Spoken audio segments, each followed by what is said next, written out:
ಓಂ ಪರಬ್ರಹ್ಮ ಪರಾಶಕ್ತಿಯೇ ನಮಃ.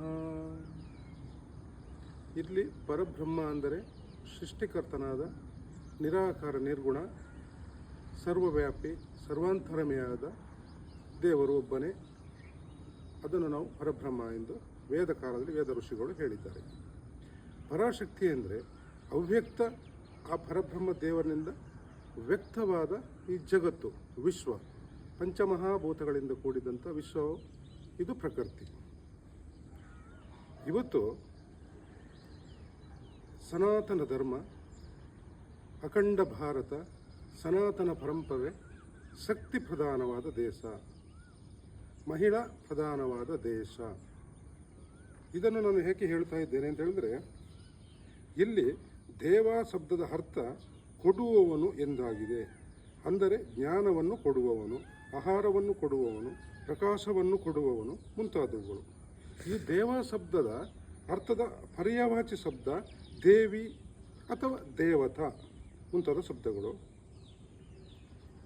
ಇಲ್ಲಿ ನಮಗೆ ಪ್ರಕೃತಿಯನ್ನು ನಾವು ಜಗನ್ಮಾತೆ, ಗಾಯತ್ರಿ ಮಾತೆ, ವೇದ ಮಾತೆ ಹೀಗೆ ನಾವು ವರ್ಣನೆಯನ್ನು ಕೊಡ್ತೇವೆ. ಇದು ನನ್ನ ಸ್ವಂತ ವರ್ಣನೆ ಅಲ್ಲ, ವೇದಗಳಲ್ಲಿ ಬರುವಂಥದ್ದು. ಹಾಗೆ ನೋಡಿ, ಭೂಮಿ ದೇವತೆ. ಭೂಮಿ ಇಲ್ಲದಿದ್ದರೆ ಸಮಸ್ತ ಮಾನವ ಪ್ರಾಣಿಗಳಿಗೆ ಬದುಕಲು ಸಾಧ್ಯವಿಲ್ಲ. ಆಹಾರ ಎಲ್ಲ ಉತ್ಪನ್ನವಾಗೋದು ಭೂಮಿಯಿಂದಲೇ. ಹಾಗೆ ನೀರು, ಜಲ ದೇವತೆ. ವಾಯು ದೇವತೆ. ಜಲ ಇಲ್ಲದಿದ್ದರೂ ನಮಗೆ ಬದುಕು ಸಾಧ್ಯ ಇಲ್ಲ, ವಾಯು ಇಲ್ಲದಿದ್ದರೂ ಬದುಕು ಸಾಧ್ಯವೇ ಇಲ್ಲ. ಹಾಗೆ ಅಗ್ನಿ, ಸೂರ್ಯನಿಂದ ನಮಗೆ ಬೆಳಕು ಬರ್ತದೆ. ಸೂರ್ಯನಿಂದ ಅನೇಕ ಉಪಕಾರಗಳು ಇದೆ. ಸೂರ್ಯ ಇಲ್ಲ ಇದ್ದರೆ ಬದುಕೇ ಇಲ್ಲ. ಆಗ ಅಗ್ನಿ ದೇವತೆ. ಆಗ ಅಗ್ನಿಯು, ಜಠರಾಗ್ನಿಯೂ ಇದೆ, ಆಹಾರ ಜೀರ್ಣವಾಗಲಿಕ್ಕೆ, ಶರೀರದಲ್ಲಿ ಶಾಖ ಎಲ್ಲವೂ. ಆಕಾಶ ಎಲ್ಲವನ್ನು ವ್ಯಾಪಿಸಿ ನಿಂತಿದೆ. ಈ ಭೂಮಿ ಕೊನೆಗೆ ಆಕಾಶ ವಾಯುವಿನಲ್ಲಿ ಒಂದಾಗಿದೆ. ಆಕಾಶ ಎಂದರೆ ಶಬ್ದ. ಈ ಪಂಚಮಹಾಭೂತಗಳು ದೇವತೆಗಳು. ಈ ಪಂಚಮಹಾಭೂತಗಳು ಇಲ್ಲದಿದ್ದರೆ ನಮ್ಮ ಸಮಸ್ತ ಮಾನವರಿಗೆ, ಸಕಲ ಜೀವರಾಶಿಗಳಿಗೆ ಬದುಕು ಇಲ್ಲ. ಇದರಿಂದ ದೇವರು ನಮಗೆ ಪಂಚಭೂತಗಳನ್ನು ನಿರ್ಮಿಸಿ ನಮ್ಮ ಬದುಕಿಗಾಗಿ ಕೊಟ್ಟಿದ್ದಾನೆ. ಹಾಗೆ ಇಲ್ಲಿ ಶಕ್ತಿ ಪ್ರಧಾನ, ಮಹಿಳಾ ಪ್ರಧಾನ ಅಂತ ಹೇಳೋದು ಅದು ಇವಾಗ ಕೆಲವು 100, 500, 1000 ವರ್ಷದಿಂದ ಬಂದಿದ್ದಲ್ಲ. ಇದು ವೇದ ಕಾಲದಿಂದಲೇ ಋಗ್ವೇದದಲ್ಲಿ ಬಂದಂಥದ್ದು. ನೋಡಿ, ಋಗ್ವೇದದಲ್ಲಿ ಋಷಿಗಳ ವರ್ಣನೆ ನಮಗೆ ಗೊತ್ತಿದೆ. ಬ್ರಹ್ಮ ಋಷಿಗಳು, ಸಪ್ತ ಋಷಿಗಳು ಎಲ್ಲವೂ ಹೇಳಿದಂಥ ವಿಚಾರ. ಇದರಲ್ಲಿ ನೋಡಿ, ವಿಶೇಷವಾಗಿ ಋಷಿಕೇಯರು, ಬ್ರಹ್ಮವಾದಿನಿಯರು ಯಾರು, ಗಾರ್ಗ್ಯ, ಬಾಲಕಿ, ಕಾಶ್ಯ, ಲೋಪಾಮುದ್ರೆ, ವಾಗ್ರಂಬಣಿ, ಘೋಷ, ಅಪಾಲ ಇವರೆಲ್ಲ ಋಷಿಗಳೇ.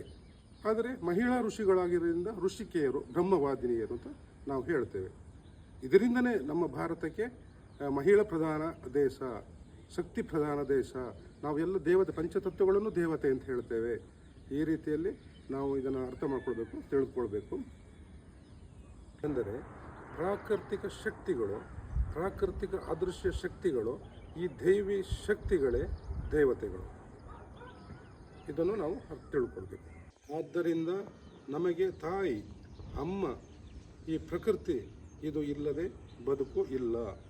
ಈ ವಿಚಾರವನ್ನು ತಿಳಿದುಕೊಂಡು ಎಲ್ಲರೂ, ಮಹಿಳೆಯರು, ಪುರುಷರು, ಮಕ್ಕಳು, ವಿದ್ಯಾರ್ಥಿನಿಯರು ವೇದಗಳನ್ನು ಅಧ್ಯಯನ ಮಾಡಬೇಕು, ಉಪನಿಷತ್ತು ಅಧ್ಯಯನ ಮಾಡಬೇಕು.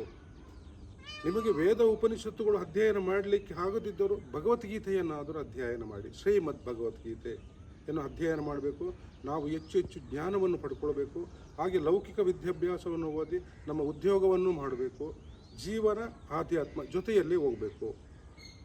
ಆಧ್ಯಾತ್ಮ ಮತ್ತು ನಮ್ಮ ಬದುಕು ಬೇರೆ ಬೇರೆ ಅಲ್ಲ, ಅದು ಒಂದು ಜೊತೆಯಲ್ಲಿ ಹೋಗುವಂಥದ್ದು.